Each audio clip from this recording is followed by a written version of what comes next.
அகிலமெங்கும் உள்ள தமிழ் நேயர்கள் அனைவருக்கும் பரம்பரை ஜோதிடர் உங்கள் மனோ பாலாஜியின் அன்பான வணக்கம். மகர ராசி அன்பர்களுக்கு ஜூலை மாத ராசி பலன். இந்த மாத நவ கிரகங்களின் பெயர்ச்சிகளால் உங்களுடைய ராசிக்கு எப்பேற்பட்ட பலன்கள் அமையப்போகுது, இதனால் நம்ம அடையக்கூடிய நன்மைகள் என்ன அப்படிங்கிறத பற்றி இந்த பதிவில் இப்போது நம்ம தெளிவாக பார்க்க போகிறோமுங்க. ஃபஸ்ட் டைம் பார்க்குறவங்களா இருந்தீங்கன்னா சப்ஸ்கிரைப் பண்ணி பெல் பட்டன் அழுத்தி ஆல் ஆப்ஷன் கொடுங்க. மகரம் சனி பகவானுடைய ஆதிக்கத்தில் பிறந்தவங்க. மகர ராசியை பொறுத்த வரைக்கும் காலபுருஷ தத்துவத்தில் 10ஆவதாக வரக்கூடிய ராசியாக இருக்கிறதுனால எப்போவுமே உழைப்பை நம்பி உயர்வான ஒரு பொசிஷனுக்கு வரணும் அப்படின்னு நினச்சி அதுக்குன்னே பாடுபடக்கூடியவங்க தான் இந்த மகர ராசிக்காரர். இந்த மகர ராசிக்காரர் அதாவது உழைப்பு அப்படின்னாலும் அந்த உழைப்பு எப்படி இருக்கும்னா அதுக்கு உண்டான பலன்கள் நமக்கு சரியாக கிடைக்கிறதில்ல. சரிங்களா? சிலர் ஈஸியாக வேலை செஞ்சு அதிகமான ஒரு ஊதியத்தை அடைவாங்க. ஆனால் இந்த மகர ராசிக்காரர் அப்படி கிடையாதுங்க. உழைப்பு அதிகமாக இருக்கும், ஊதியம் குறைவாக இருக்கும். அதாவது முயற்சிகள் அதிகமாக இருக்கும், அதுக்குண்டான முன்னேற்றம் ரொம்ப குறைவாக இருக்கும். அதுவும் சமீப காலகட்டங்கள்லாம் பார்த்துட்டோம்னா அத்தனையும் நம்ம இது பட்டுட்டுங்க, உயிர் ஒன்று தாங்க போகலை, மற்ற கஷ்டம் போன்னு அனுபவிச்சுட்டுங்க. பார்த்து எல்லாருக்கும் நல்லது தான் பண்ணணுங்க, ஆனால் இன்றைக்கி பாவின்னு தான் சொல்கிறாங்க. ஆனால் அதை நினச்சி நாம் வருத்தப்படலைங்க. ஆனால் நாம் நல்லா இருக்கணும் இல்லையா?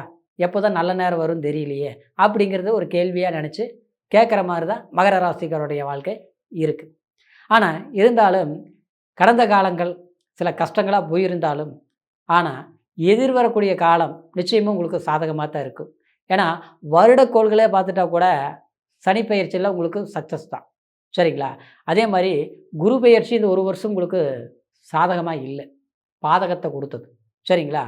அதே மாதிரி உங்களுடைய உழைப்பு, உங்களுடைய விடாமுயற்சி, தன்னம்பிக்கை, என்னதான் முயற்சி எடுத்து என்ன பண்ணுறது, கை கெட்டுது வாய் கெட்டல அப்படிங்கிற கஷ்டங்கள் போய் கண்டிப்பாக இந்த குரு பயிற்சி உங்களுக்கு சாதகமான வாய்ப்புகளை உருவாக்கி கொடுத்துருக்கக்கூடிய இந்த நேரத்தில் இந்த ஜூலை மாதம், அதாவது மாத கோள்களின் பயிற்சிகளும் பார்த்தாலும் நிச்சயமாக நல்லா தான் இருக்குது.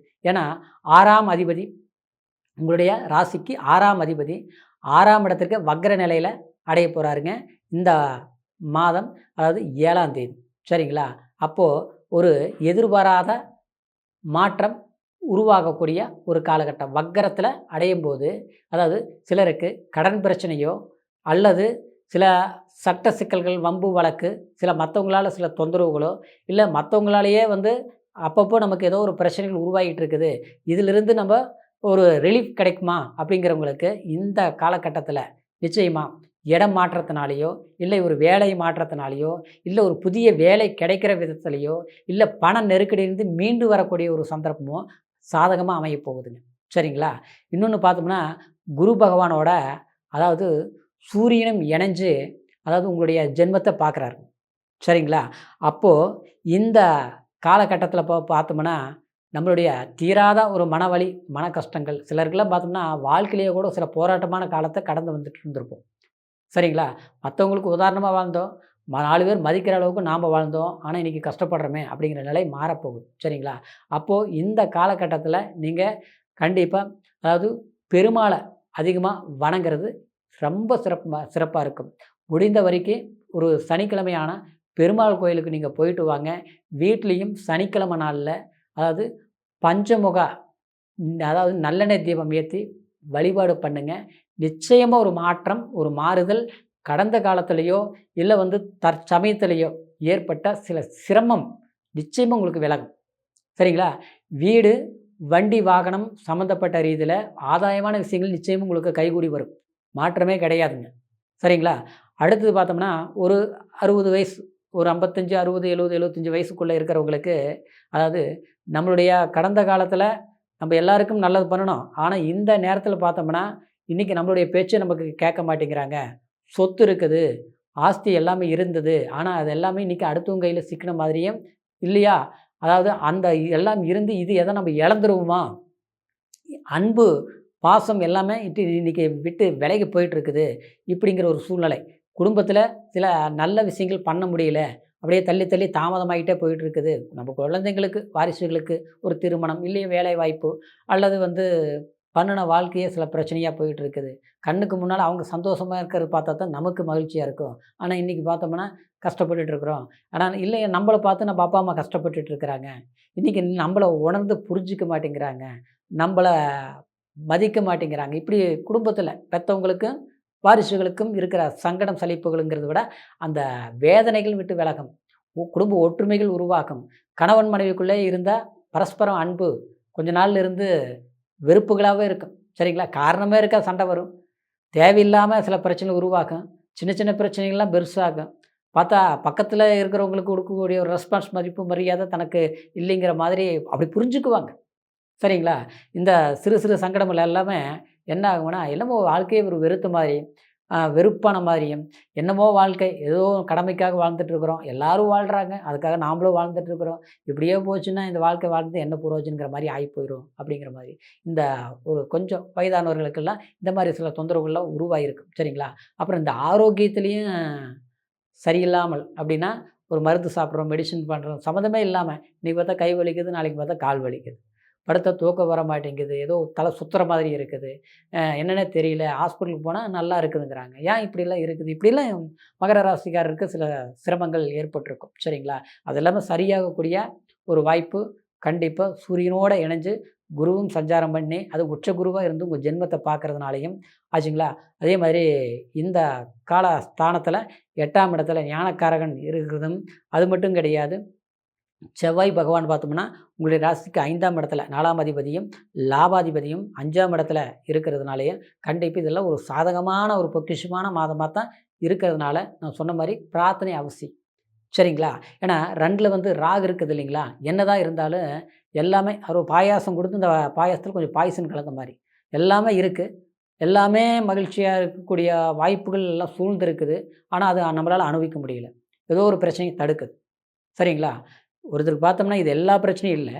எல்லாம் நல்லா இருந்து ஒரு பிரச்சனை இந்த எல்லாத்தையும் நம்மளை கசப்பாக்கிடும். இந்த கசப்புகள் வந்து என்ன ஆகுன்னா, ஒரு இன்ட்ரெஸ்ட் இல்லாமல் போயிட்டுருக்கும் லைஃப். ஏதோ ஒன்று அப்படியே வனத்தில், காட்டில் திசை தெரியாமல் போயிட்டு இருந்தால் எப்படி இருக்கா? எந்த வழி போனால் எந்த பக்கம் போனால் சீக்கிரமாக வருமா? வழி கிடைக்குமோ? அப்படிங்கிற மாதிரி தேடுறோம் இல்லையா? அந்த மாதிரி மகர ராசியுடைய வாழ்க்கை இருந்துட்டு இருக்குதுங்கிறது ஒரு மாற்றத்தை கொடுக்கக்கூடிய ஒரு மாதமாக இந்த ஜூலை மாதம் உங்களுக்கு செயல்பட போகுதுங்க. அப்போது இந்த மாதத்தில் பொறுத்த வரைக்கும் பிரார்த்தனைகளும் சரிங்களா? அடுத்தது பார்த்தோம்னா நம்மளுடைய பொறுமையான ஒரு கேரக்டர்னாலையும் சரிங்களா? என்ன செய்கிறோம் ஏது பண்ணுறங்கிறது மற்றவங்களுக்கு வெளிப்படைத்தன்மை இருக்கக்கூடாது. எல்லாரையும் நம்புறது, எல்லாருக்கிட்டையும் வெளிப்படையாக நம்ம பேசுகிறது. ஏன்னா யாரை வந்து ஒருத்தரை கரெக்டாக வச்சு இவங்க தான் பரவாயில்ல நமக்கு நல்லது பண்ணுவாங்க நம்பிக்கை நம்ம பேசணும்னா அந்த இடத்துல தான் உங்களுக்கு பிரச்சனைகள் உருவாகும். சரிங்களா? அப்புறம் ஒரு இடத்துல ஒரு கம்பெனியில் வேலை செஞ்சிட்ருக்குறோம். ஒரு கடையிலையோ ஒரு கம்பெனிலேயோ ஒரு பெரிய ஒரு ஒரு நிலையிலையோ ஒரு வேலை செஞ்சிட்ருக்குறோம்னு வச்சுங்களேன். அந்த இடத்துல பார்த்தோம்னா சம்மந்தமில்லாமல் நேற்று வந்தவங்க அவங்களால சில பிரச்சனைகள்லாம் உருவாகுது. அவங்கக்கிட்டக்கு நம்ம உதவி தான் பண்ணியிருப்போம். அவங்களுக்கு சப்போர்ட் பண்ணிட்டு தான் நம்ம வந்து அவங்க நல்லா இருக்குன்னு நினச்சி சின்ன சின்ன பண்ணிகிட்ருப்போம். கடைசியில் பார்த்தோன்னா அப்படியே நாக்கில் உறவாக இருப்பாங்க, நெஞ்சில் பகை. கடைசியில் வந்து நம்மளுடைய வேலைக்கு நம்ம செய்யாத சில தவறுகளை செஞ்ச மாதிரி இப்படிலாம் உருவாகிறதுக்கு வாய்ப்பு இருக்கிறதுனால நம்ம கொஞ்சம் கவனத்துடன் இருக்கிறது ரொம்ப ரொம்ப அவசியம். சரிங்களா? இந்த சூழ்நிலைகள் எல்லாமே ஒரு மாற்றங்கள் வரக்கூடிய வாய்ப்பானா நமக்கு சனி பகவானும் சாதகமான அமைப்பு. குரு நல்ல பலத்துக்கு வந்துட்டார், உச்ச பலத்துக்கு. சூரியன் இந்த மாதத்தில் 17ஆம் தேதி வரைக்கும் 17ஆம் தேதி வரைக்கும் அதாவது நமக்கு 6ஆம் இடத்துல இருந்தாலும் 17ஆம் தேதிக்கு பிறகு ஒரு நல்ல பலத்தை அடையக்கூடிய சந்தர்ப்பம். புதன் நமக்கு ராசிக்கு 9ஆம் அதிபதி. அந்த 9ஆம் அதிபதியும் அடுத்து பார்த்தா 6ஆம் அதிபதி வக்ரத்தில் தானே போகுது. சரிங்களா? அப்போது தகப்பன் உறவு முறையே, சட்ட சிக்கல், கோர்ட்டு வழக்கு இதுக்கெல்லாமே ஒரு சாதகமான முடிவுகள் உருவாக்கக்கூடிய வாய்ப்புகள் இருக்குது. ஆனால் முதலீடு போட்டோ பணத்தை செலவு பண்ணியோ ஒரு பிரச்சனையை தீர்க்கணும்னு நினைக்கக்கூடாது. அதில் கவனமாக இருக்கணும். சரிங்களா? உங்களுக்கு சாதகமான வாய்ப்பு வரும். நம்மளுடைய உழைப்பு கொடுக்கலாம்.